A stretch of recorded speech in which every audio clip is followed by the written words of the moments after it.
অবৈধ স্থাপনার বিরুদ্ধে কঠোর অবস্থান নিয়েছে বগুড়া সিটি কর্পোরেশন। আজ নগরীর কালী মন্দির থেকে জেলখানা মোড় পর্যন্ত ফুটপাত ও সড়কের অবৈধ দোকানপাট উচ্ছেদ করা হয়েছে। পুলিশ ও সিটি কর্পোরেশনের সদস্যদের সাথে নিয়ে উচ্ছেদ অভিযান পরিচালনা করেন বগুড়া সিটি কর্পোরেশনের বাজার পরিদর্শক আব্দুল হাই।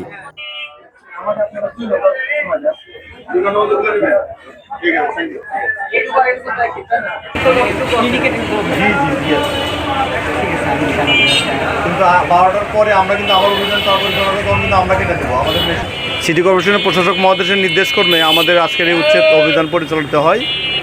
জেলখানা মোড় হতে কালী মন্দির পর্যন্ত যেসব অবৈধ দোকান ছিল সেগুলো উচ্ছেদ করা হয়। এই উচ্ছেদ অভিযান চলমান থাকবে। জনসাধারণের সুবিধার্থে প্রশাসক মহোদয়ের আন্তরিক প্রচেষ্টায় এই উচ্ছেদ অভিযান আশা করি সফল হবে।